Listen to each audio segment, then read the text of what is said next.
Le Maroc en finale, Rassoul, toi le supporter sénégalais, qu'est-ce que t'en penses?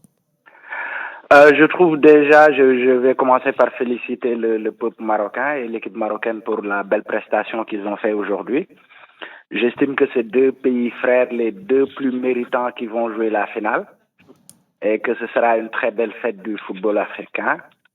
Nous, du Bon, côté du maintenant que tu as fait de la Sénégal, on est politique, prêts. dis-nous ce que tu penses vraiment de la finale.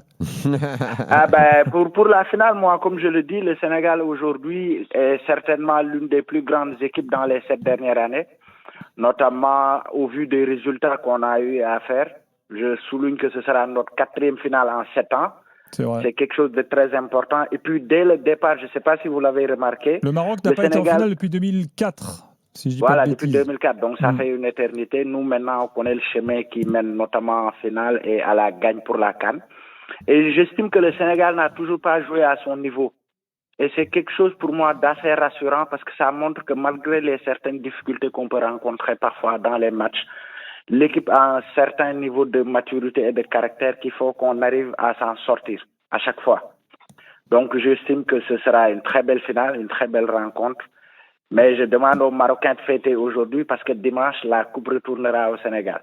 Voilà. Écoute, moi je trouve tout ce qu'il a dit est vrai. Le Sénégal sur ces dernières années, c'est là où top 2, top 3 des sélections africaines les plus solides, les plus constantes, celles où tu comprends l'équipe que tu vois. Tiens, d'ailleurs, je vais faire une parenthèse parce que ça fait longtemps que je n'ai pas parlé de lui et quand il était au PSG, je l'aimais beaucoup et comme je regarde très très peu Everton, voire jamais, mais Gana Gueye, j'adore ce joueur. Et ce qu'il fait dans cette sélection, c'est toujours aussi précieux et aussi important. Et puis, il y a eu le symbole, c'est que c'est Sadio Mané qui a mis le but, que forcément, on le sait, ça n'est plus le grand Sadio Mané des dernières années, mais que sur une demi-finale, ce soit lui le buteur, je trouve que la symbolique, elle est extrêmement forte. Ce joueur est une légende et qu'il puisse encore le montrer là. Va-t-il le montrer encore en finale? Ça, on ne sait pas. Mais en tout cas, il emmène encore, parce que c'est un totem chez lui et dans son pays, qu'il emmène encore sa sélection en finale. C'est un exploit extraordinaire qu'il faut souligner, quoi. Les gars au stade, 50-50 cette finale ou vous voyez un favori? Ah, on les a peut-être perdus. J'ai l'impression. On les a perdus. Bon.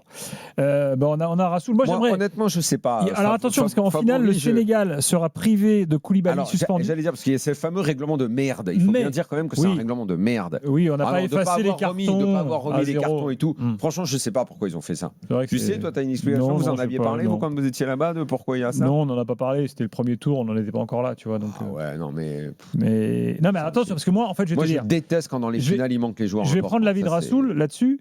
Mais Mamadou Sarr, le Strasbourgeois, excellente rentrée aujourd'hui face à l'Égypte. Finalement, Koulibaly, il ne fait pas une grande canne. Hein. Alors, c'est un taulier de la sélection sénégalaise. C'est un taulier de la sélection, mais lui, il ne sera pas là. Rassoul, c'est un problème, l'absence de Koulibaly, ou pas tant que ça? Non, je crois que Koulibaly a son importance dans l'équipe du fait de son expérience. En plus de ça, c'est le capitaine de l'équipe. Mais je suis d'accord avec toi dans la mesure où on a tous vu qu'il ne fait pas une canne extraordinaire.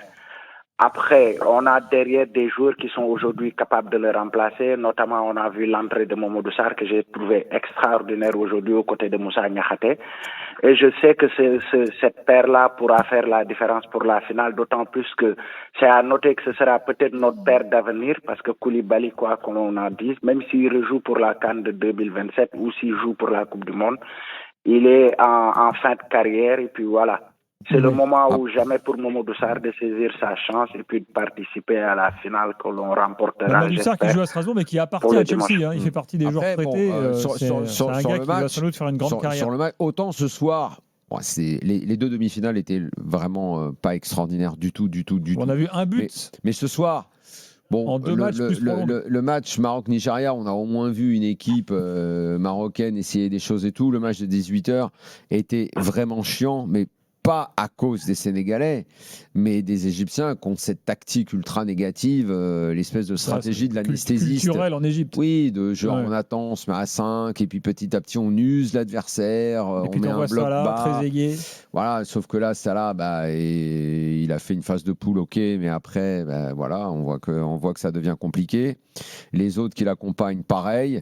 Honnêtement, j'aurais trouvé ça pénible que l'Égypte aille encore en finale et qu'on dise encore que c'est la science des Égyptiens qui brille. Ça m'aurait un peu emmerdé. Je préfère largement le Sénégal qui a été quand même, mine de rien, bloqué. Puisque quand tu as une équipe en face comme ça qui t'empêche de jouer, bah oui, de toute façon, le spectacle, il n'y en a pas, tout simplement. Donc, je pense qu'il ne faut pas se fier à ce que le Sénégal a montré dans cette demi-finale, parce que s'ils ont montré peu, c'est aussi parce qu'ils ont été bloqués par l'adversaire. Donc, je ne sais pas quel genre de finale on peut avoir. Sur le papier, ça pourrait être très ouvert, parce que les deux équipes jouent, parce que le Sénégal peut contrer, parce que le Maroc risque de prendre le jeu à son compte. Maintenant, avec la tension d'une finale, avec la pression, est-ce que ça peut bloquer un peu les deux équipes? Est-ce que ça peut les anesthésier? Je ne sais pas. Je pense que le Maroc doit rester dans ses intentions, doit continuer, ne doit pas craindre les contres, ne doit pas avoir peur de l'événement et jouer parce que c'est sa nature et c'est ce qu'ils mettent en place depuis des années maintenant. Et après, le Sénégal, ils ont assez de qualité pour la remporter. Je pense que c'est très très ouvert cette finale. C'est très difficile de savoir qui est favori. On a retrouvé notre trio au stade. On parlait de la finale, les gars. Est-ce que vous estimez qu'il y a un favori ou pas 50-50. Enfin, qu'est-ce que vous en dites? Qui veut démarrer?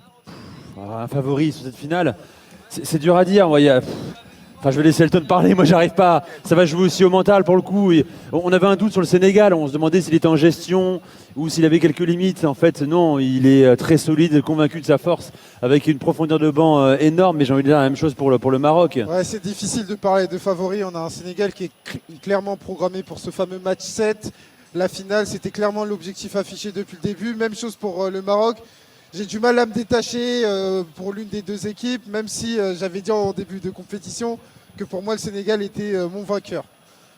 Moi j'avais dit que le Sénégal, il n'y a pas si longtemps ça avec Elton, que c'était un peu la force tranquille, mais il y avait un vrai test aujourd'hui à passer, qui était celui de l'Égypte. Et on se rend compte qu'ils sont là, ils sont au rendez-vous.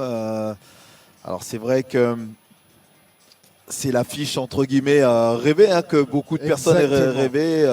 Alors au-delà du Maroc-Algérie que beaucoup de personnes espéraient avoir en demi-finale, qui n'a pas eu lieu, la deuxième affiche que les gens ici pourraient être au Maroc depuis le début de cette CAN espérer, c'était effectivement un Maroc-Sénégal ou Sénégal-Maroc en finale. Et bon, là cette affiche.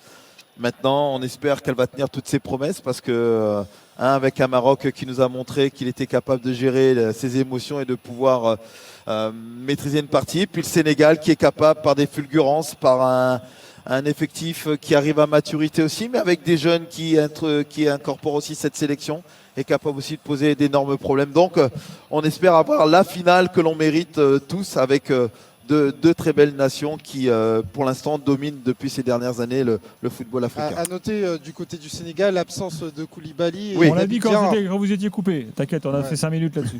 Merci les gars. Fayot, pour le coup, je suis le Fayot là. On vous laisse. Et demain soir, on vous retrouve dans l'After CAN à 23h, bien sûr, en direct du Riyad d'RMC. Vous aurez le temps de revenir sur les demi-finales, vous projeter vers la finale. Salut les gars, bonne nuit. Ciao les gars. Ciao les gars. Bonne nuit.